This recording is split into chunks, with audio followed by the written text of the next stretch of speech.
बच्चों नमस्कार।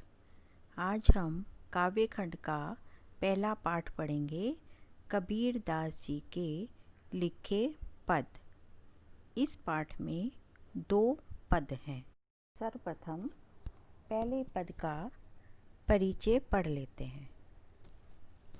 पहले पद में कबीर ने परमात्मा को सृष्टि के कण कण में देखा है, ज्योति रूप में स्वीकारा है तथा उसकी व्याप्ति चराचर संसार में दिखाई है।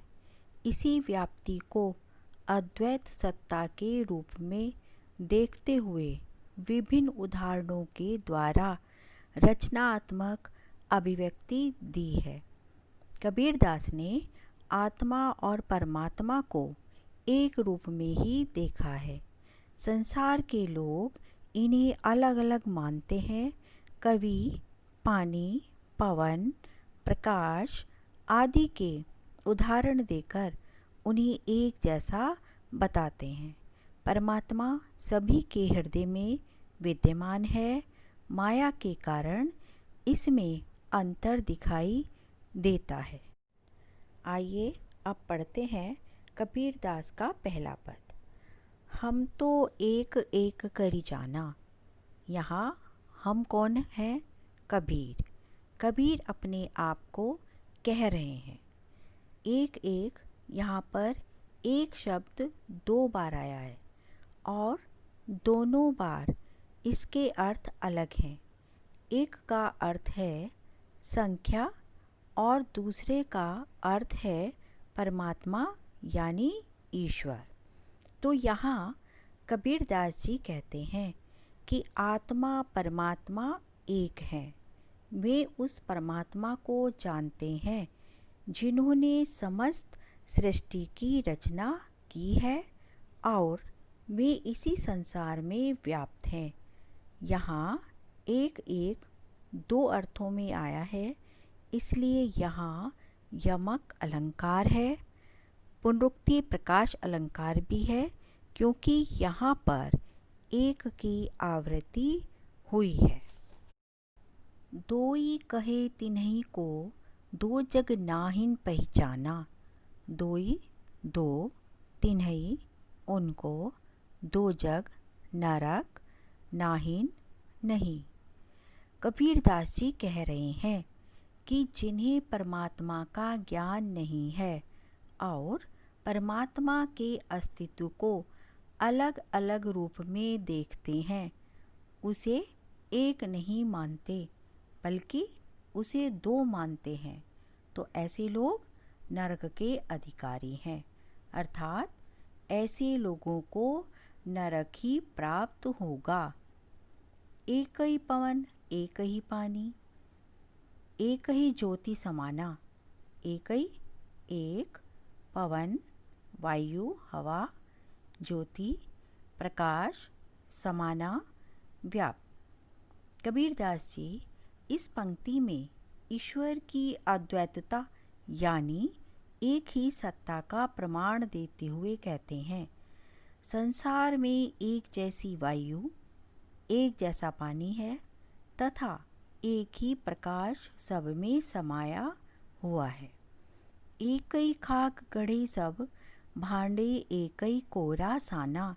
खाक मिट्टी, गढ़ी रचे हुए, भांडे बर्तन, कोहरा कुम्हार, साना एक साथ मिलकर। इस पंक्ति में कबीरदास कुम्हार की तुलना परमात्मा से करते हुए कहते हैं कि जिस प्रकार कुम्हार एक मिट्टी को भिन्न भिन्न आकार व अनेक रूप के बर्तन गढ़ता है, बनाता है, उसी प्रकार ईश्वर भी मनुष्य की रचना अलग अलग रूपों में करता है। जैसी बाड़ी काष्ठ ही, काटे अग्नि न काटे कोई। बाड़ी बढ़ई, काष्ठ लकड़ी, अग्नि आग। मनुष्य का शरीर नश्वर है परंतु आत्मा अमर है। कबीरदास जी ने अपने मत की पुष्टि करते हुए कहते हैं, कि एक बढ़ई लकड़ी को काट सकता है, लेकिन लकड़ी में निहित आग को नहीं काट सकता। इसी प्रकार मनुष्य का शरीर भी नश्वर है, किंतु आत्मा अनश्वर है, अमर है। अर्थात शरीर नष्ट हो जाता है, परंतु उसमें व्याप्त आत्मा सदैव रहती है। सभी घटी अंतरी तू ही व्याप, धरे स्वरूपी सोई। घटी हृदय, घड़ा अंतरी, भीतर व्यापक विस्तृत, स्वरूपई स्वरूप, सोई वही। कबीर दास जी कह रहे हैं कि परमात्मा हर एक के हृदय में समाया हुआ है। सबके हृदय के भीतर उस ईश्वर का स्वरूप स्थित है। आगे में कहते हैं, माया देखी के जगत लुभाना, काहे रे नर गरबाना। जगत संसार, लुभाना मोहित होना, नर मनुष्य, गरबाना गर्व करना। जगत की माया क्या है? सांसारिक सुख साधन, भौतिक साधन, बाहरी सुख सुविधाएं, बाहरी आकर्षण, ये सब भ्रम जाल हैं। माया अर्थात भ्रम। तो कबीर कह रहे हैं कि हे मनुष्य, हे नर, तू इस संसार के झूठे और भ्रामक आकर्षण में फंसकर क्यों अभिमानी हो गया है। फिर वे कहते हैं, निर्भय भया कहू नहीं व्यापई, कहे कबीर दीवाना। निर्भया यानी डर के बिना, कछु नहीं व्यापे। कबीर प्रभु भक्ति में दीवाने हो गए हैं। वे ईश्वर प्रेम में डूब गए हैं, उनकी भक्ति कर रहे हैं और सांसारिक मोह माया से दूर हैं, और वे निर्भय हो गए हैं। उन्हें किसी प्रकार का डर नहीं है। क्यों डर नहीं है? क्योंकि वे प्रभु भक्ति में लीन हैं, और जो प्रभु भक्ति में लीन हो जाते हैं वे भयमुक्त हो जाते हैं। उनकी रक्षा प्रभु करते हैं, उन्हें किसी प्रकार का भय नहीं होता। यह इस पूरे पद का अर्थ है। अब हम इस पद से संबंधित कुछ प्रश्न देख लेते हैं। कबीर परमात्मा के विषय में क्या कहते हैं? कबीर कहते हैं कि परमात्मा एक है। इस संसार की सृष्टि करने वाला परमात्मा प्रत्येक प्राणी के हृदय में बसा हुआ है। प्राणियों का स्वरूप भले ही भिन्न हो, लेकिन उनकी आत्मा में एक ही परमात्मा का अंश समाया हुआ है। नेक्स्ट क्वेश्चन, संसार नश्वर है परंतु आत्मा अमर है, पंक्ति से क्या अभिप्राय है?